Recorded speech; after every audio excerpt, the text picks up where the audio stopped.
اعوذ باللہ من الشیطان الرجیم بسم اللہ الرحمن الرحیم۔ معزز ناظرین، السلام علیکم ورحمۃ اللہ وبرکاتہ۔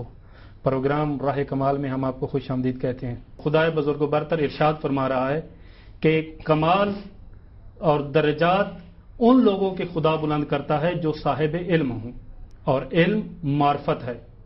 کس کی معرفت؟ کہ مجھے کس نے بھیجا ہے، میں کیوں آیا ہوں، مجھے کرنا کیا ہے، اور پھر مجھے جانا کہاں ہے۔ ہماری یہ خوش قسمتی ہے کہ اس موضوع کے اوپر گفتگو فرمانے کے لیے ہمارے معزز و محترم مہمان، ایک انتہائی علمی اور مذہبی شخصیت قبلہ ڈاکٹر محمد حسنین نادر صاحب موجود ہیں۔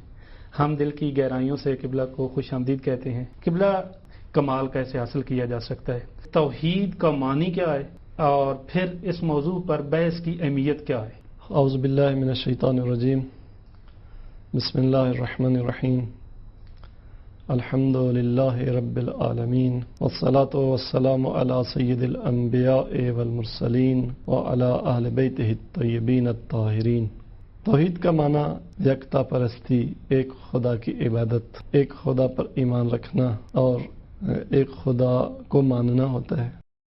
علمی مباحث میں وہ تمام مباحث جن کا موضوع خداوند تبارک تعالیٰ کی ذات ہو، جس میں خدا بزرگ کے بارے میں بات ہوتی ہے، خدا کی ذات، خدا کی صفات کے بارے میں، افعال خدا کے بارے میں بات ہوتی ہے، اسے توحید کی بات کہا جاتا ہے۔ صحیح۔ قبلہ مسئلہ یہ ہے کہ جب ہمارے ناظرین میں سے میکسیمم تعداد جو ہے وہ مسلمانوں کی ہے، تمام لوگ جو ہیں وہ اس کے اوپر یقین رکھتے ہیں کہ خدا ایک ہی ہے، تو پھر کیوں ہم اس موضوع کے اوپر بات کریں کہ ہم خدا کے بارے میں باتیں کریں؟ حقیقت یہ ہے کہ یہ ایمان، عقیدہ خود ایک ایسی چیز ہے کہ جس کے کئی مراتب اور درجات ہیں۔ یا ایھا الذین آمنوا آمنوا، اے وہ لوگوں جو ایمان لے آئے ہو، ایمان لے آؤ۔ صحیح، یعنی پہلے خود فرما رہا ہے کہ اے ایمان لانے والو، پھر حکم دے رہا ہے کہ ایمان لے آؤ۔ تو بنا پر کوئی بھی مسلمان، کوئی بھی مومن ایمان کے اتنے زیادہ درجات ہیں کہ یہ دعویٰ نہیں کر سکتا کہ میں کامل ہوں۔ تو لہٰذا ہر مسلمان کو، ہر مومن کو اس موضوع پر بحث کی بھی ضرورت ہے۔ اور آپ دیکھیے کہ ایک مسلمان ہونے کے ناطے اگر کوئی یہ شخص یہ کہے کہ میں مسلمان ہوں، مجھے کیا ضرورت ہے اس موضوع پر بات کرنے کی، تو مسلمان کے لیے تو دلیل قرآن و حدیث سے ہی لائی جا سکتی ہے۔ ہم یہ عرض کریں گے بھائی مسلمان ہونے کے ناطے آپ کے لیے ضروری ہے اس موضوع پر بات کرنا۔ کیوں؟ اس لیے کہ مسلمان کی جو کتاب، جو لاہ عمل ہے اس کے لیے منشور حیات ہے، وہ قرآن کریم ہے۔ تو خود قرآن کریم دعوت دیتا ہے مسلمان کو کہ اس موضوع پر غور و فکر کرے، تدبر کرے۔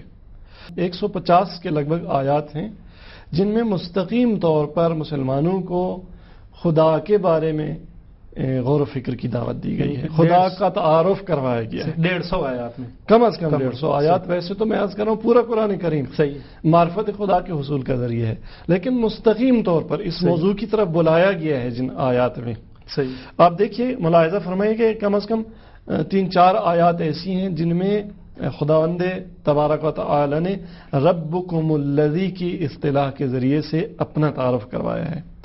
یعنی کیا؟ کہ تمہارا پروردگار، تمہارا رب وہ ہے جو، ربکم تمہارا رب، الذی وہ ہے جو، بعد میں خدا کی صفات ہیں، خدا کا تعارف کروایا گیا ہے۔ تو یہ 3-4 آیات ایسی جن میں ربکم الذی کی اصطلاح یا تعبیر آئی ہے۔ اور اس کے ساتھ ساتھ کم از کم 28 بار قرآن کریم میں هو الذی کی تعبیر اور اصطلاح، ٹرمینالوجی استعمال ہوئی ہے۔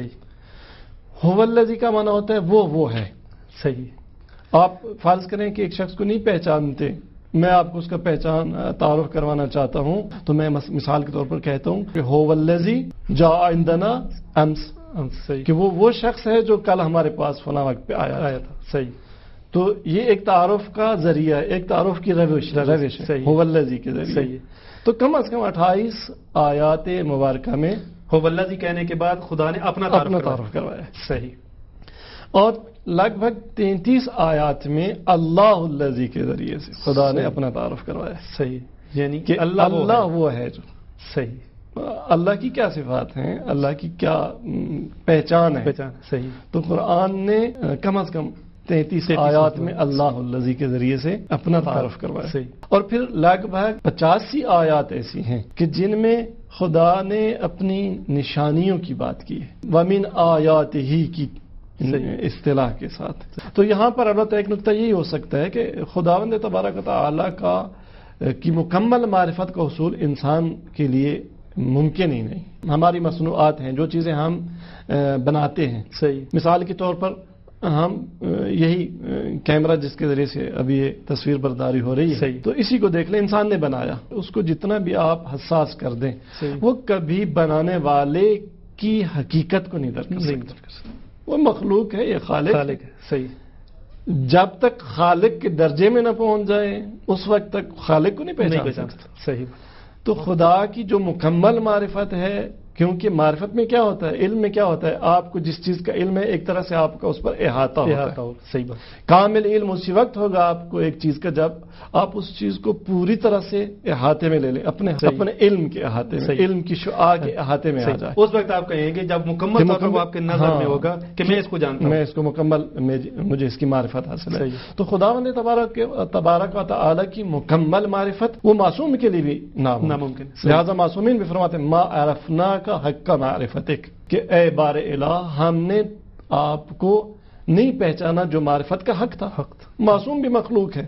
جو ظرف ہمارا ہے، صحیح، اس میں تو وہ علم نور بھرا جا سکتا ہے، معرفت کا نور. کیا بات. اب اس ظرف کو بڑھاتے جائیں، البتہ ہم لامحدود حد تک اپنی صوت بڑھا سکتے ہیں اس ظرف کو. صحیح، کئی منزلیں ہیں، لیکن اس حقیقی مالک کا ادراک نہیں کیا جا سکتا. تو یہ من آیات ہی میں خداوند تبارک و تعالی نے نشانیاں بیان کی ہیں. صحیح، کہ آپ کمال معرفت تو حاصل نہیں کر سکتے، لیکن خدا کی نشانیوں کے ذریعے سے ایک نسبی معرفت آپ حاصل کر سکتے ہیں. صحیح. تو یوں لگ بھگ 150 آیات کریمہ میں خداوند تبارک و تعالی نے اپنا تعارف کروایا ہے. صحیح. تو ہم نے کب ان 150 آیات پہ غور و فکر کیا؟ 150 بار ہم بیٹھے ہوں اس موضوع پر غور و فکر کیا ہم نے؟ یا نہیں ایک دفعہ والدین نے کلمہ پڑھا دیا، اصول دین پڑھا دیا کہ اول توحید، صحیح، پہلے اصل اساس دین توحید ہے، ہم نے والد سے یاد کر لیا. کبھی زندگی میں اتفاق ہو گیا کسی عالم کی توحید پہ تقریر، ویسے بھی توحید پہ کے موضوع پہ تو بور تقریر ہوتی نہیں ہے، ہوتی ہو بھی تو بڑی ہم سننے کے لیے تیار نہیں ہوتے. تو جبکہ قرآن کتنا حساس ہے اس موضوع پر. تو یہ آیات کریمہ ہیں. بہت سی روایات میں بھی پھر اس موضوع کی اہمیت اجاگر ہوئی ہے. مثال کے طور پر ایک حدیث میں سرکار رسالت مآب صلی اللہ علیہ وآلہ وسلم فرماتے ہیں اول العلم معرفت الجبار، علم کی بنیاد جبار کی معرفت سے، خدا کی معرفت سے. اگر خدا کی معرفت نہیں تو گویا علم ہی نہیں. صحیح. یا ایک اور حدیث میں افضل العلم لا الہ الا اللہ، صحیح، کہ اگر آپ کائنات میں جتنے علوم ہیں ان کی کیٹیگریز ہیں. صحیح. اگر آپ افضل ترین علم ڈھونڈیں تو وہ لا الہ الا اللہ کا علم ہے، توحید کا علم ہے. صحیح. یہاں پر ایک وہ جو مجھے مسئلہ پیش آ رہا ہے وہ یہ کہ دین کی ابتدا تو معرفت خدا ہو سکتی ہے، سمجھ میں آنے والی بات ہے. جی جی. یہ اول العلم جو کہا گیا ہے معرفت الجبار ہے، اور اسی طرح یہ آپ فرما رہے ہیں کہ لا الہ الا اللہ جو ہے وہ افضل علم ہے. اس سے کیا مراد ہے؟ اگر ہم علم سے مربوط مباحث میں چلے جائیں، معرفت شناسی کے علم میں جائیں، ایپسٹیمالوجی کے علم میں اگر جائیں، جہاں خود علم کے بارے میں بات ہوتی ہے، آپ دیکھیے کہ ہم جو علم حاصل کرتے ہیں کیسے حاصل کرتے ہیں، کیا کرتے ہیں. ہم مثال لیتے ہیں اپنی اسکول لائف کی.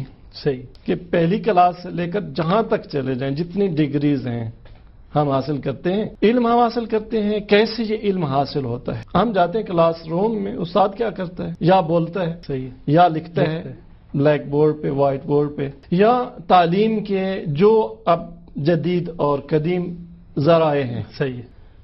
یہ علم جو استاد یا معلم کنورٹ کرتا ہے اپنے ذہن سے اپنے شاگردوں کے ذہن میں. صحیح. استاد کیا کرتا ہے بھلا؟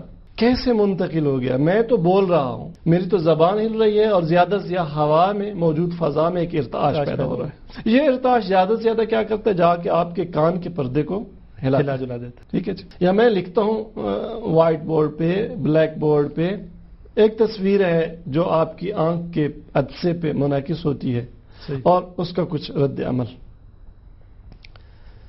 میں نے یا تصویر دیکھی یا آواز سنی، لیکن وہ معلوم تک پہنچنا کیسے پہنچ گیا؟ وہ چیز جو میرے ذہن کے خزانے میں تھی وہ کیسے منتقل ہو گئی شاگرد کے ذہن میں؟ فلسفی میں یہ کہا جاتا ہے کہ جتنے تعلیم و تربیت کے ذرائع ہیں یہ سب وسائل ہیں، ٹولز ہیں، صحیح، اور معدات ہیں. یہ انسان کے نفس کو آمادہ کرتے ہیں لیکن علم نہیں ڈالتے انسان کے نفس میں. صحیح. علم کہاں سے آتا ہے؟ وہ کسی اور جگہ سے آتا ہے. صحیح. وہ نہ اس بلیک بورڈ سے آ رہا ہوتا ہے، نہ گفتگو سے آ رہا ہوتا ہے، نہ یہ آواز کی موجوں سے آ رہا ہوتا ہے، نہ دیکھنے کے ذریعے سے آ رہا ہوتا ہے.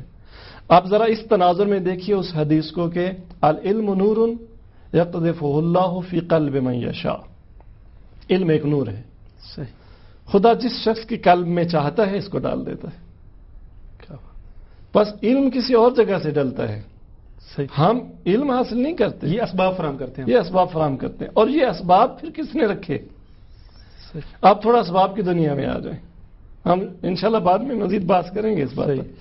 یہ ہوا میں سب سے پہلے میری زبان میں بولنے کی وہ طاقت آئی کہاں سے آئی؟ وہ امیر المومنین فرماتے ہیں ناج الباغہ میں کہ مجھے تعجب ہے اس انسان پر کہ جو بولتا ہے گوشت کے لوتھڑے کے ذریعے سے.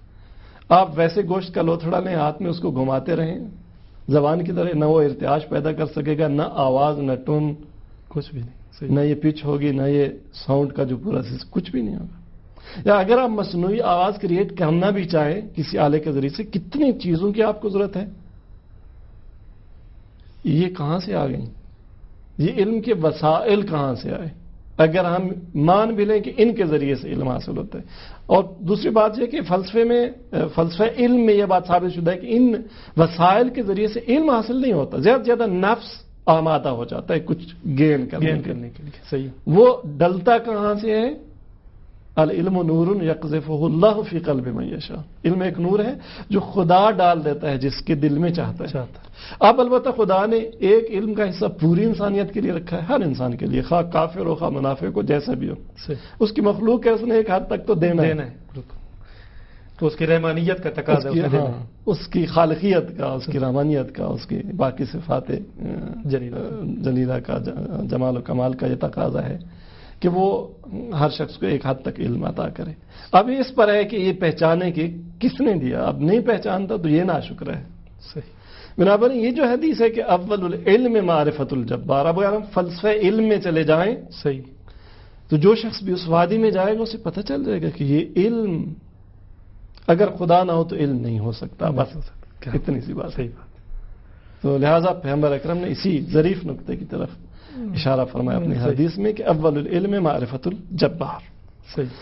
تو یہ وہ حدیث ہیں. یہ ایک اور حدیث میں اپنے اس بیان کو کامل کروں، حضرت امام صادق علیہ الصلوۃ والسلام سے کہ امام نے فرمایا لو علم الناس فضل معرفت اللہ، کہ اگر لوگوں کو خداوند تبارک و تعالی کی معرفت کی فضیلت کا پتہ چل جاتا، کہ کتنی بافضیلت ہے یہ معرفت حاصل کرنا. ہاں.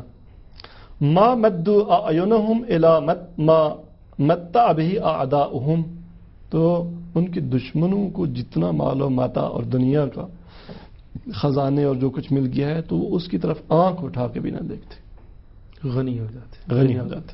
یہ معرفت کی قیمت زیادہ تھی. وہ حضرت امیر المومنین علیہ الصلوۃ والسلام کی طرف بھی منسوب ایک شعر ہے نا، جس میں مولا نے فرمایا رضینا قسمت الجبار فینا لنا علم وللأعداء مال، کہ ہم رضینا قسمت الجبار فینا، جبار نے، خدا نے ہماری جو قسمت کی ہے ہم اس پر راضی ہیں. کیا بات ہے.